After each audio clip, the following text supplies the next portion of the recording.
Assalamualaikum warahmatullahi wabarakatuh. Alhamdulillahirabbil alamin. Wassalatu wassalamu ala asrafil anbiya'i wal mursalin wa ala alihi wa sahbihi ajma'in amma ba'du. Alhamdulillah, puji syukur kita sampaikan kepada kehadiran Allah Subhanahu wa taala karena pada hari Kamis ini alhamdulillah Ustadz masih bisa berkesempatan untuk menyampaikan ilmu pendidikan agama Islam, khususnya bab berbakti kepada orang tua di kelas Atur yang Ustadz banggakan dan Ustadz cintai. Mudah-mudahan pertemuan kita hari ini akan senantiasa mendapatkan keberkahan dari Allah Subhanahu wa taala.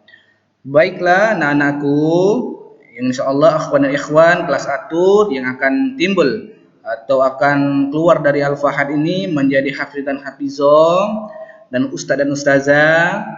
Maka dari itu kita pahami secara detail tentang bab kita kemarin yang baru kita bahas sampai ke dalil, ya, dari pengertian hormat sehingga ke dalilnya. Ustaz ulang sedikit, sebagai anak yang berbakti sudah sepatutnya kita menghormati dan mentaati kedua orang tua kita. Nah, itu sudah kita bahas minggu kemarin, ya. Sudah kita bahas. Untuk selanjutnya, pengertian hormat juga kita bahas kemarin. Hormat adalah sikap menghargai yang diberikan seorang kepada orang lain yang dianggap berjasa, memberikan suatu jasa terhadap tersebut, bisa berupa bimbingan, nasihat, materi, dan sebagainya.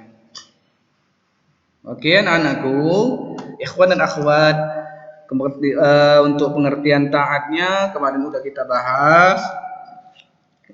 Kita ingat kembali, jadi taat adalah sikap setuju dan siap melaksanakan sesuatu yang baik dan benar, serta dalam pelaksanaannya dilakukan secara sungguh-sungguh, jujur, bertanggung jawab, dan ikhlas. Pengertian orang tua dan orang tua juga kemarin sudah kita bahas. Jadi orang tua itu adalah ibu bapak kita yang melahirkan, mengasuh, mendidik, dan membesarkan kita. Kemudian guru adalah orang yang berprofesi sebagai pendidik dan pengajar siswa-siswanya di sekolah atau di lembaga non formal seperti di tempat les dan sebagainya. Oke, kita lanjutkan. Hormat dan taat kepada kedua orang tua yang harus kita pahami adalah orang tua adalah orang yang sangat-sangat berjasa di dalam hidup kita. Sehingga oleh jasanya itu kita harus membuktikan kepada kedua orang tua kita bahwa orang tua kita akan bangga dengan prestasi yang akan kita berikan baik di sekolah maupun hal yang lainnya. Orang tua, orang yang selalu merawat dan membesarkan kita, maka Allah memerintahkan kita untuk berbuat baik, hormat, taat, dan berbakti kepada kedua orang tua kita, terutama ibumu.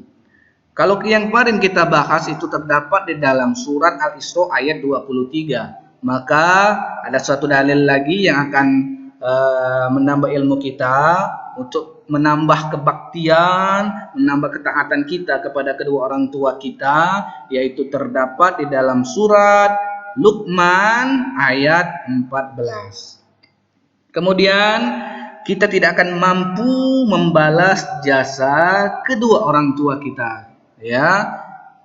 Walaupun kita nantinya jadi menjadi pejabat tinggi yang mampu memberikan kebahagiaan kedua orang tua kita, jangan sampai kita beranggap jasa orang tua kita telah terbalaskan, karena sesungguhnya orang tua kita adalah jasa yang tidak akan mungkin bisa kita balas.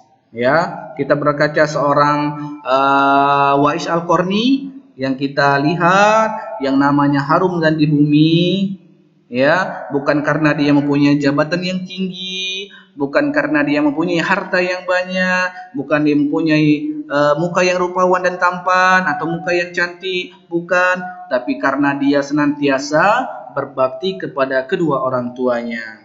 Kemudian kewajiban seorang anak yaitu berbakti kepada kedua orang tuanya.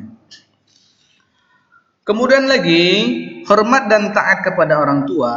Setiap anak wajib merawat orang tua yang sudah lanjut usia. Seperti yang kita bahas kemarin di dalam surat Al-Isra ayat 23, bahwa setiap anak tidak diperkenankan untuk mengatakan kata kasar, bahkan kata pun dilarang. Ya. Kemudian berbakti kepada orang tua merupakan salah satu perbuatan yang dicintai oleh Allah Subhanahu wa taala di dalam hadis riwayat Bukhari dan Muslim. Yang selanjutnya, amal yang paling dicintai oleh Allah Subhanahu wa taala ada 3. Yang pertama, salat pada waktunya, berbuat baik kepada kedua orang tua, dan jihad di jalan Allah Subhanahu wa taala. Riwayat Bukhari dan Muslim. Selanjutnya, berbuat baik kepada kedua orang tua merupakan amalan yang sangat penting yang harus dilakukan oleh setiap manusia. Kemudian, guru, ya, orang yang mengajarkan ilmu pengetahuan kepada kita. Guru tidak terbatas hanya yang ada di sekolah, tapi yang mengajar ngaji atau materi di tempat les juga disebut guru. Siapa saja yang pernah menyampaikan ilmu pengetahuan maka disebut guru, baik itu orang tua, ustadz, kiai, dan lain-lainnya. Maka setiap muslim wajib menghormati dan mentaati guru selagi tidak memerintahkan kepada kemaksiatan kepada Allah Subhanahu wa taala. Selanjutnya, kita harus menghormati dan menjaga perasaan guru karena keberkahan ilmu ada pada keridhaan guru. Hormatilah dan bersikap sopan santunlah kepada kedua orang tua dan kepada guru. Oke, selanjutnya yang sangat penting dan puncak dari bab yang kita bahas, yang terutama tentang berbakti kepada kedua orang tua dan juga kepada guru. Maka terhadap orang tua, apa saja yang bisa kita lakukan untuk mengimplementasikan bahwa kita anak yang berbakti kepada mereka? Pertama, kita harus taat ya terhadap nasihat yang diberikan. Yang selanjutnya, merendahkan diri di hadapan orang tua. Selanjutnya, tidak berkata keras, apalagi kasar. Yang selanjutnya, tidak membentak. Selanjutnya, merawat mereka dengan baik. Selanjutnya, mendoakan mereka dan meminta doa kepada mereka. Selanjutnya, kalau tadi sudah kedua orang tua, yang tidak kalah penting juga yaitu implementasi hormat dan taat kepada guru. Ya, terhadap guru ini adalah etika dan akhlak. Maka pertama, ketika kita bertemu, maka menyapa dan mengucapkan salam ketika bertemu. Selanjutnya, menaati mereka. Kemudian bertutur kata yang halus dan sopan. Kemudian siap membantu jika dibutuhkan. Baiklah anak-anakku, demikianlah yang bisa Ustadz sampaikan materi tadi. Untuk selanjutnya akan Ustadz berikan tugas yang kalian bisa lihat di grup ya nantinya. Mudah-mudahan pada pertemuan kita kali ini akan mendapatkan keberkahan oleh Allah Subhanahu wa taala. Kita tutup dengan doa kafaratul majlis. Subhanakallahumma wa bihamdika asyhadu an la ilaha illa anta astaghfiruka wa atubu ilaik. Wassalamualaikum warahmatullahi wabarakatuh.